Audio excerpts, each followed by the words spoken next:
In this video, you'll learn how to integrate WhatsApp with Zoho CRM using Zapier. By the end of this tutorial, you will have set up a seamless connection between these two platforms for improved communication and efficiency. Start by opening your web browser and navigating to the Zapier homepage. Once you arrive at the site, you will see the main dashboard.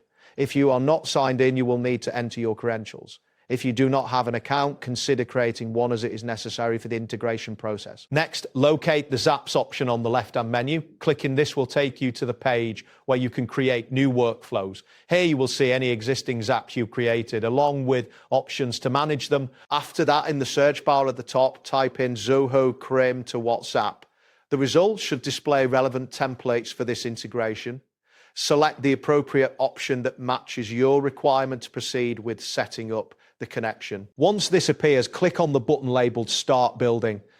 This action will direct you to the workflow creation screen where you can customize the integration according to your needs. Now look for the Zoho CRM option and click on it.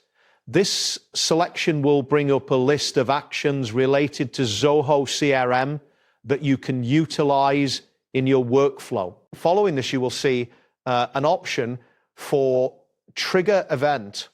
Click on this link to view the available trigger events that can initiate the workflow. It is essential to choose the right event for your specific needs. Next, select new or updated contact. This choice ensures that your integration will respond to changes made to contacts within your Zoho CRM account. After making this selection, you will need to click on Account. This step allows you to connect your Zoho CRM account to Zapier. Ensure that you have your account credentials ready for this part of the process. Click on Connect Zoho CRM to establish the connection. This action may require you to authenticate your account to grant Zapier permission to access your Zoho CRM data. Now proceed to click on WhatsApp Business. This will enable you to set up the WhatsApp side of the integration, allowing communication through that platform. Then click on Action Event.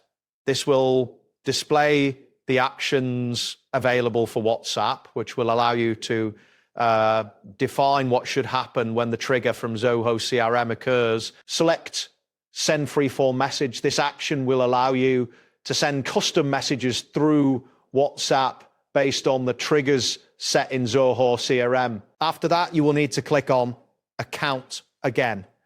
Again, this step is necessary to connect your WhatsApp business account with Zapier for the integration to work effectively. Click on Connect WhatsApp Business to finalize the connection. Ensure your WhatsApp business account is set up correctly to avoid any connectivity issues. Once you've completed these steps, your integration should be ready to use. Make sure to test the integration to confirm that messages are being sent as expected. This testing phase is crucial for ensuring a smooth operation. And there you have it. Thanks for watching and see you soon.